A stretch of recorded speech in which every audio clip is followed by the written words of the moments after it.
मीर शकील और रहमान साहब क्यों जेल में हैं, वो किस किस को फारिग करेंगे तो वो जेल से बाहर निकल सकते हैं। यानी कि आप इनको फारिग करो, हम आपको फारिग कर देंगे। मीर शकील और रहमान साहब की सारी स्टोरी इतनी है। आप हुकूमत में होते हुए प्रेस क्लबों को रिश्वत दे रहे हैं और सहाफ़ियों को लफाफा पहुंचाने की कोशिश कर रहे हैं, जिससे उन्होंने इनकार किया। तो हमें ये खिरात नहीं चाहिए। किबली फराज 70-80 लाख में पूरे पाकिस्तान के सहाफ़ियों को मत खरीदने की कोशिश करें। तमाम ने चेक्स शुक्रिया के साथ वापस कर दिए। अगर वफाक की हुकूमत इस सतह पे आ गई है तो आप हमसे लें, हमें बड़ी खुशी होगी कि हमारा भी हिस्सा आया है। मीडिया को साथ में लाओ, अवाम को सब अच्छा दिखाएं और सारे हमारे जो काम हैं वो अच्छे से होते रहेंगे। आज के दौर में पाकिस्तानी टीवी चैनल ने अपने किरदार को इस तरह से निभाया है कि उन्होंने अवाम की नज़रों में खुद को साबित कर दिया है कि वो फलां पार्टी को सपोर्ट करता है। आज भी 24 न्यूज़ की बंदिश की सबसे बड़ी वजह नजम सेठी और उसके मोहसिन नकवी एक दौर में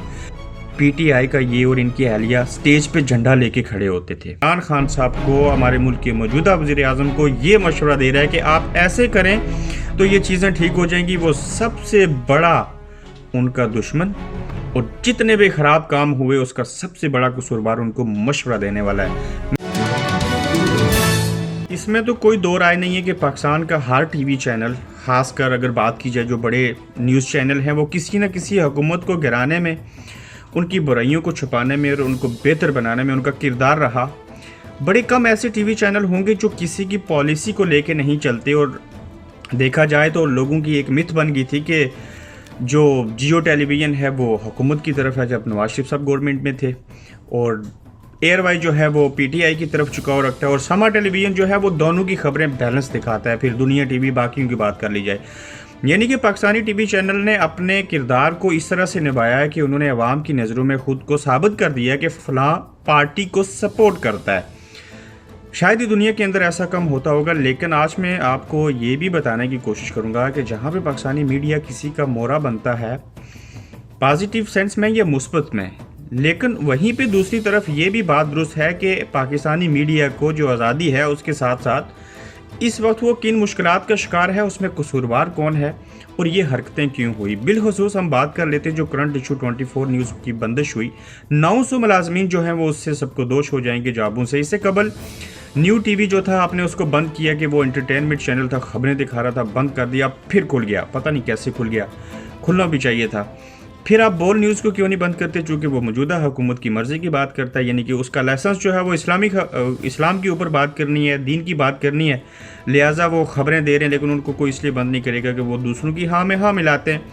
मीर शकील और रहमान साहब क्यों जेल में हैं, वो किस किस को फारिग करेंगे तो वो जेल से बाहर निकल सकते हैं। यानी कि आप इनको फारिग करो, हम आपको फारिग कर देंगे। मीर शकील और रहमान साहब की सारी स्टोरी इतनी है। यानी कि मीर शकील और रहमान साहब इस वजह से उस एहतसाब अदालत के अंदर पेश होना पड़ा, वो वहाँ पे उनके ऊपर केस बनाया गया। वो भी आज तक समझ नहीं है वो केस क्या है, इन्वेस्टिगेशन किस हद तक हो रही है, कहाँ तक वो चीज़ें पहुँची। उनकी हियरिंग सुना है कल से स्टार्ट होगी, उसके बाद क्या होगा। लेकिन जो शख्स भी इमरान खान साहब को, हमारे मुल्क के मौजूदा वज़ीर आज़म को ये मशवरा दे रहा है कि आप ऐसे करें तो ये चीज़ें ठीक हो जाएंगी, वो सबसे बड़ा उनका दुश्मन और जितने भी ख़राब काम हुए उसका सबसे बड़ा कसूरवार उनको मशवरा देने वाला है। मैं ये नहीं कहता हूँ कि मीडिया को गलत करने से नहीं रोकें, लेकिन आप हुकूमत में होते हुए प्रेस क्लबों को रिश्वत दे रहे हैं और सहाफ़ियों को लफाफा पहुंचाने की कोशिश कर रहे हैं, जिससे उन्होंने इनकार किया। अरशद अंसारी साहब को, प्रेस क्लब के जो सदर हैं लाहौर के, उनके बकौल कि हुकूमत की जानिब से जो वज़ीर इत्तलात हैं शिबली फराज साहब, उन्होंने 2.25 करोड़ रुपए की रकम जो थी वो उनको ऑफ़र की, ये आप लें और कोशिश करें उसके बदले में कि हमारी जो गलतियां हैं, कोताहियां हैं, उनके ऊपर पर्दा डाला जाए। वैसा ना हो सका। बहरहाल वापस आते हैं मीर शकील और रहमान साहब के ऊपर कि इस शख्स को किस चीज़ की सज़ा मिली। उन्होंने पाकिस्तान के अंदर एक बड़े जंग न्यूज़पेपर की बुनियाद रखी। आज दिन न्यूज़ उनके पास है, जियो टेलीविज़न की कितने और चैनल भी हो गए, एक बड़ा नेटवर्क है, कोई माने या ना माने इसमें एक सच्चाई है। और वो मीर शकील और रहमान साहब इस वजह से आज सज़ा भुगत रहे हैं, जिसके ऊपर बेशुमार जर्नलिस्टों ने आवाज़ उठाई, सारा कुछ हुआ, लेकिन उनका कोई हल ना हो सका।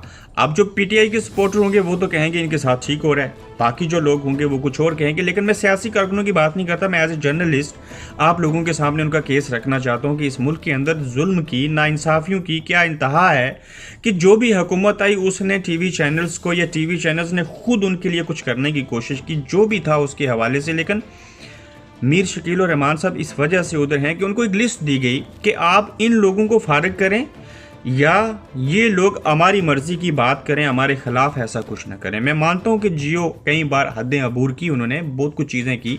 ज़रा जब आप किसी के साथ करेंगे तो उसके पास जो पावर होगी उसको तो इस्तेमाल करके करेगा। लेकिन बाज़ लोग तो ठीक हो गए, उन्होंने अपनी पॉलिसी को थोड़ा सा बदला। लेकिन एक लिस्ट खान साहब की तरफ से दी गई या उनके पीछे जो उनको मशवरा देते हैं उनकी तरफ से दी गई, जो भी है उसमें नाम सबसे पहले शाहजेब खानज़ादा, जिन्होंने क्यों चीनी स्कैंडल के ऊपर, शुगर स्कैंडल के ऊपर बात की।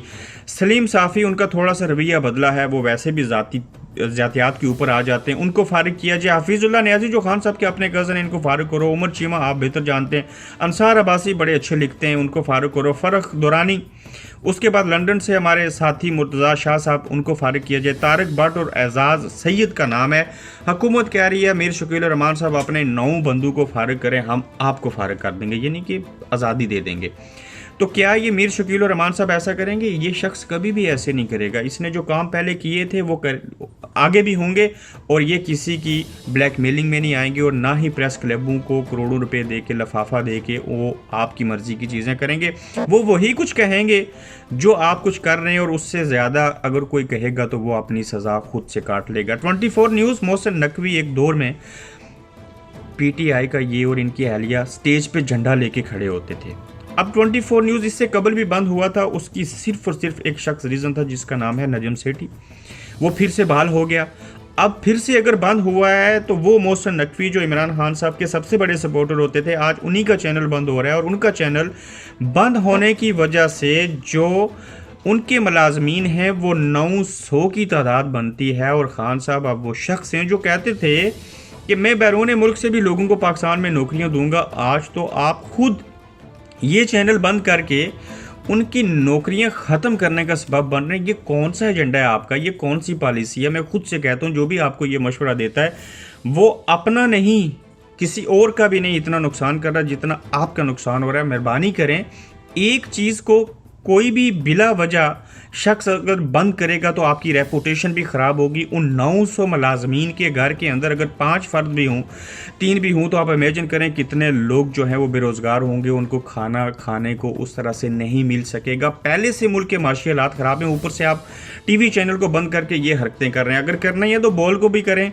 अगर और चीज़ें करनी थी तो फिर न्यू टीवी को क्यों ऑन कर दिया था। और आज भी 24 न्यूज़ की बंदिश की सबसे बड़ी वजह नजम सेठी हैं, और उसके बाद जो इसहाक डार साहब की भी खबरें और इंटरव्यूज़ चलाते रहे जो मेरी समझ में आया। ये सारे किस्से कहानियाँ आपने सुन ली कि प्रेस क्लबों को भी रिश्वत देने की कोशिश की गई। उसके बाद मीर शकील और रहमान साहब क्यों अंदर गए, उनको क्यों जेल की तरफ लेके जाया गया, उनके ऊपर कोई बंदा मुझे कमेंट में बता दे उनका कसूर सिवाय इस बात के कि ये 9 लोगों को फारिग करें, और कोई है तो मेरी समझ में भी, मेरी शुनीद में भी लाइए, मुझे समझ आ जाए। और पाकिस्तान के अंदर दौरा मेयार है, और ऐसी चीज़ें, ऐसे वाक़यात नहीं होने चाहिए जिसकी वजह से किसी की नौकरी, किसी का रिज़्क, किसी का जो घर चलाने का ज़रिया है वो ख़त्म हो के रह जाए। लेकिन हुकूमतें मैंने देखा है कि चाहे वो नून लीग थी, पीपल्स पार्टी थी या पीटीआई है, इसने हमेशा कोशिश किया कि मीडिया को कंट्रोल किया जाए। बाज़ चीज़ें कंट्रोल शायद बनती होंगी, उसकी भी कुछ हदूद और क़यूद होती हैं, लेकिन जब नून लीग थी उन्होंने भी ऐसे किया, अपनी अपनी लॉबी के टीवी चैनल सेट कर दिए, कोई एक अपोजिशन का हो गया, एक हुकूमत का हो गया। दूसरी जानिब अब पीटीआई आई तो ये वही से काम कर रहे हैं जो कि इससे कबल बाकी लोग भी करते रहे, यानी कि मीडिया को साथ में लाओ, आवाम को सब अच्छा दिखाएं, और सारे हमारे जो काम हैं वो अच्छे से होते रहेंगे। आज के दौर में आप इलेक्ट्रॉनिक्स मीडिया को कंट्रोल कर लेंगे, लेकिन उसके बावजूद जो सोशल मीडिया है, जिसमें ट्विटर है, उसमें फेसबुक है, आज हर जर्नलिस्ट जो है वो यूट्यूब के ऊपर है, उसको आप कैसे रोकेंगे? नहीं रोक सकते। तो उससे बेहतर नहीं है कि ये ब्लैकमेलिंग करने के बजाय आप अपने खुद आपको ठीक कर लें, तो ये सारे किस्से कहानियाँ ही ठीक हो जाएंगी।